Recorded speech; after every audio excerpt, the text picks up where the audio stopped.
So if somebody's chewing xylitol gum in between meals when they're having snacks or after meals, just because it's good for the oral microbiome, is it good for the gut as well?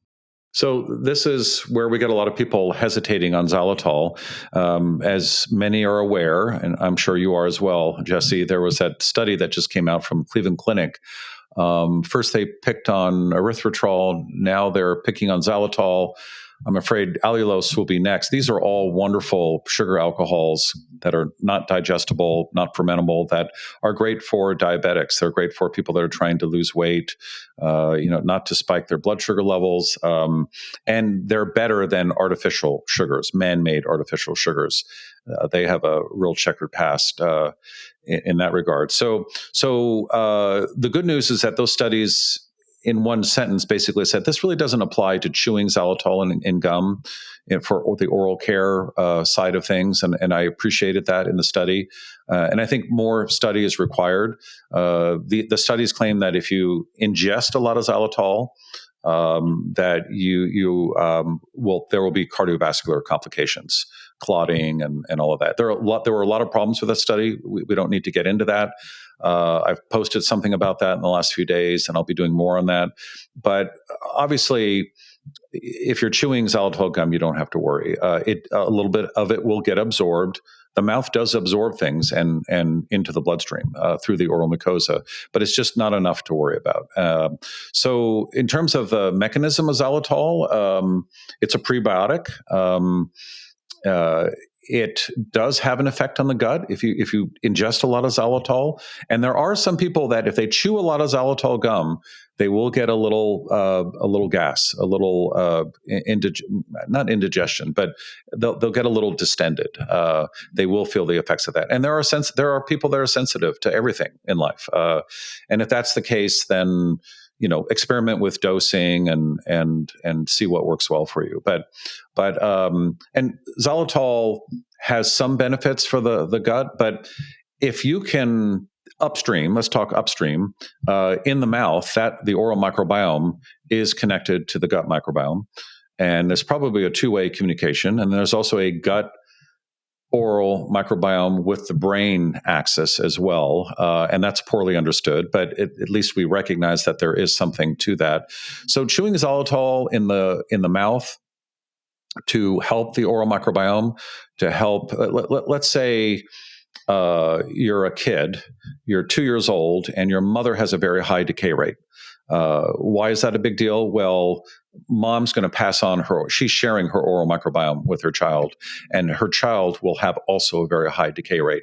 But if the mom is chewing xylitol, and if the kid, actually, if only the mom is chewing the xylitol, there are huge benefits. But let's say everyone in the family is chewing xylitol, that would be a good thing. The studies indicate that there is a reduction up to 90, I think it's 92, 93% of decay for the children if xylitol is in the picture. So, if you're after a meal, chew some xylitol. If you're a kid or an adult, that not only acts as a prebiotic and supports the oral microbiome, but it also, its main mechanism, the feature that we like as functional dentists, is that it really selectively looks at the S. mutan bugs, which is the bug that is on your biofilm, on your tooth, producing those acids, drilling deep into your teeth, and it just kind of deactivates them. It doesn't take them away.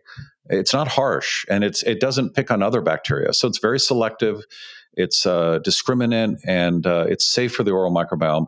And that's why we love xylitol so much. There are some dentists on influencers that are dead set against xylitol. I can only think of one, but that's the nature of the beast. There's always someone out there that thinks it's bad, and then they're the sources of xylitol, and synthetic xylitol is fine. It works well, and it's actually better for the environment to use synthetic xylitol. So it's a wonderful product, and by chewing it and helping the oral microbiome maintain its state of commensal health and wellness, you are indirectly helping your gut microbiome. And there are all sorts of connections now between the oral microbiome and IBS and other gut disorders, and that's all that information is coming online now. So, are you aware of other ways people are using xylitol?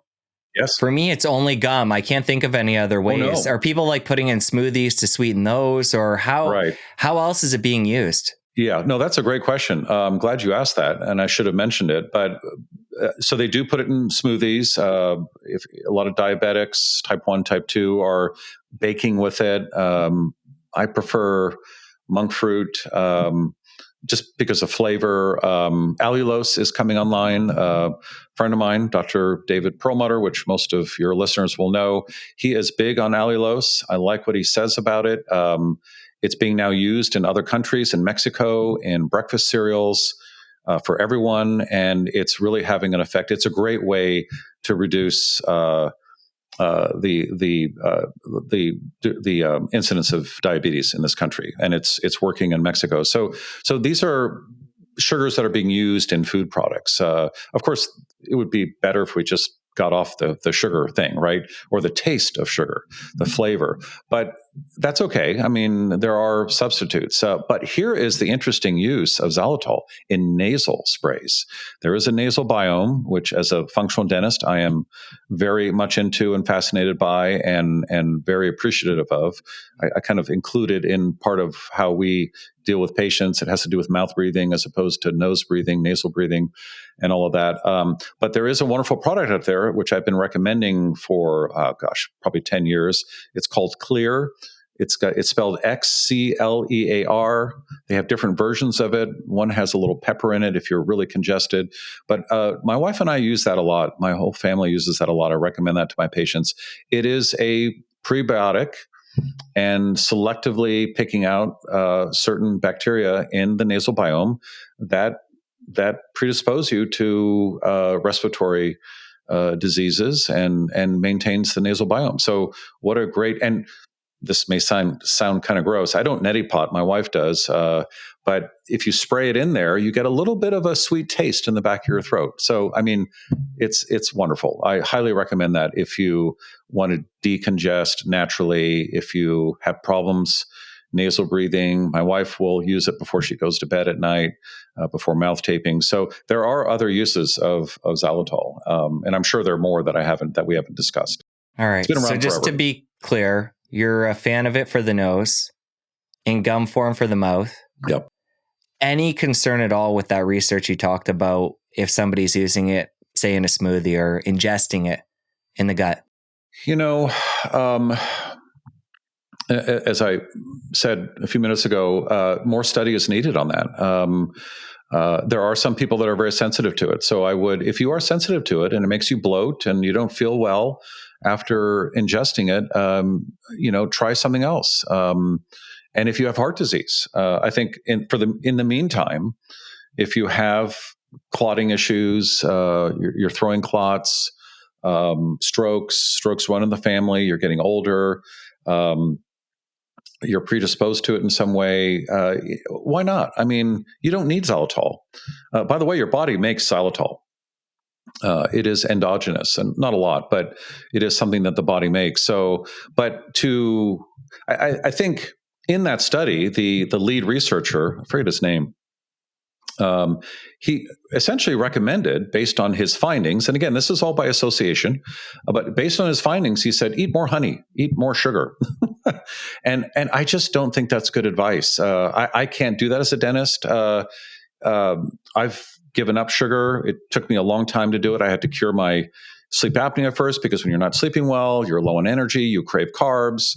But becoming fat adapted, going to a paleo diet, high protein animal fat diet, it can be done. We really need to lose that taste for sweetness. It is on our tongue. We were wired to like it, and it's a little overdone, and now it's easy to get. So I think if you can, don't use xylitol in your food. Try not to sweeten your food.